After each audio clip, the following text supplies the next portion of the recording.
Welcome to the third tutorial for Adobe Illustrator, and I'm going to show you now how to apply graphics to your selected pattern pieces.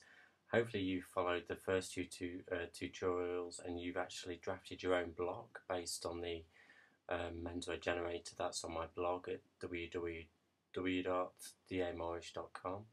You should have then followed the second tutorial and added seam allowance, and you should have something similar to what you can see on your screen now. The two graphical images, the dragon on the left and the Union Jack on the right, you can use whatever graphics you want for this. These are two bitmap images, and to put them there I literally went to File, Place and selected them from my computer. Now this is 100% scale, this shirt, based on the measurements, so you know now that actually the graphics you're placing in this collar, this is what I'm going to do here, will actually be 100% scale. So I can then digitize it or digital print without having to pretty much guess. So this is my collar that I'm going to do. All I've simply done here is taken the half collar and flipped it, joined them together, and then just traced the outline to get this outline here. We're going to use the clipping masks feature on Illustrator CS5. You can follow if you're not sure how to use that, you can have a look at the tutorials again on my blog. So what you need to do, you need to select your graphical image, and what I'm going to do, I'm just going to enlarge this. This is a bitmap image, and you know it's bitmap because when you click on it, you've got the options up here: live trace and mask. That's the options that asks you if you want to convert it to a vector. And what it basically means, it means it's made of pixels. And as you can see, when I zoom in, you can see the pixels here. It's great for photographs, but for this particular thing, vectors, which are based on mathematical formulas, are cleaner and easier to work with. But I'm going to keep it as a bitmap for now, just to show you the difference between the two. So what you need to do is you need to select your image. I'm going to move it over the collar, and it needs to be at the back. So object, arrange, center back. Your clipping mask, your clipping path is any shape. It can be a text, it can be a circle, square, type font. Here it's the shape of the collar. So select them both, and I can right click here and go to make clipping masks, or it's up here, clipping mask make. And there you can see a couple of things have happened here. You can see the actual Union Jack's now in the collar, and the outline's disappeared. Now, if you're going to print this off, you actually really could do with the outline, because here you don't know where the point of the collar finish is. What you can do with the selection tool activated, click on your collar, and you've got these two really important boxes at the top. You've got the one on the left, which if you hover over it says edit clipping path, that's the outline. The one on the right says edit content, so that's the graphics. We click on the left one, we can edit the outline here, so we can give it a fill. Now that's got a fill of orange, but you won't see that because the graphics contains blue, white and red, so you won't see anything behind it yet. And you can create an outline.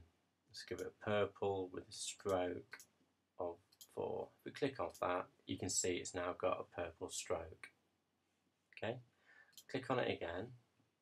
This time I'll click Edit Contents, and with the contents, you can see the actual whole graphical image has been activated, and you can move this around. You can rotate this, you can rescale it, and find what's ever best for you. I'm going to leave it there. Now, what I can do here, if I go to the transparency window, and if it's not activated, go to Window, Transparency.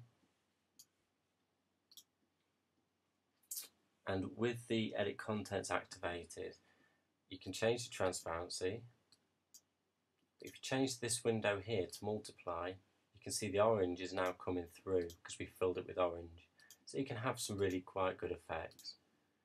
I'm going to put it back to normal, 100%. I'm going to click on the path, and I'm going to get rid of the outline, and I'm going to get rid of the fill. So I've now got this one here. And you know it's going to be 100%. Let's have a look. That was before I did the seam allowance. Okay, so I needed to add the seam allowance. But that fits perfectly in that shape there. I could have, if I'm going to do this properly, I'd extend the graphics into the seam allowance to ensure that when I sew there's no gaps visible. There we are, that's separate. Now the one here, this is the cuff. So I'm going to activate the cuff layer. What I'm going to do is copy just the outline. So I'm going to click on it, drag it down, pressing Alt and Shift, let go. And I've got this layer here. This dragon, if I zoom in, is bitmap. You can see it's pixelated, just like that. This time I'm going to change this. So with this image activated with the selection tool, I'm going to go to live trace, but rather than just click on there, I always like to go to the little arrow in between live trace and mask, click it, go to tracing options. It's going to be black and white, and I'm going to click here. This is a really useful button, ignore white. It'll ignore all the white of that image. I'm going to click trace. Now if I zoom in on this, you can see how clean that is now. You can basically blow an image in a vector image from the size of a stamp to a building, and it will keep its resolution independent. So it's really useful for graphics, anything like that. Clip art images are all vector based. Okay, so I'm going to do the same as I did before. I'm going to move this over here, send it to the back. Okay, I'm going to hover over that so the actual path and the graphics are activated. I'm going to right click, make clipping mask. And there you can see it's fitted in the inside there. So again, this time I'm going to go to edit the path. I'm going to give it a black stroke of 1, just so you can see the outline. And then I'm going to now show you the difference between the two. So if I do the contents this time, let's have a look.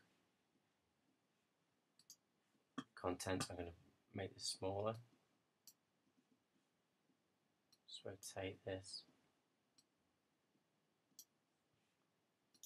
Okay. I select the actual outline and give it a fill. You see what's happened, it's actually all the white's no longer there, so it's actually filled it in behind there. What you can do as well with the contents, because it's now vector based, if you expand this, you can see it's put all the anchor points in. Let's zoom right in on that.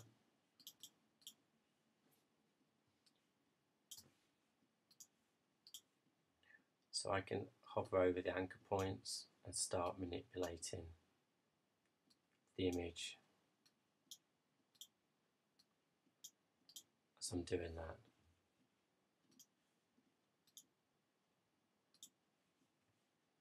So that's really a very useful thing. And also, I'm looking at whether I can change the colour. Let's have a look. Pink. You can. And I can give that an outline as well. So you can actually end up being quite creative with this.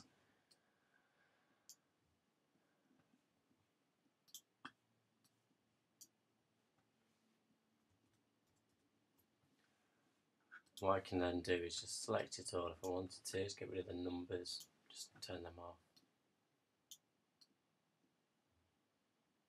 You can see it fits perfectly in there. So you can see where the actual buttonholes are going to be compared to that. And that's it. So you can have real good fun with your graphics. Once you're happy with those, I would then just copy that graphical one, open a new file, paste it in there, then send it to your printer. And you know that's exactly correct, that graphical image where you want it. It's not going to waste any ink, it's going to be really, really clean and very user friendly. And you can apply anything to the sleeve. You can do the same for the yoke or stripes or whatever you want. So it's really down to how creative you are in terms of patterns. The next tutorial will be about how to create patterns in Illustrator CS5 and eventually CS6, which I believe has got a new feature for pattern creation. Have fun with the clipping masks and refer to the again the tutorials on my blog. Thank you.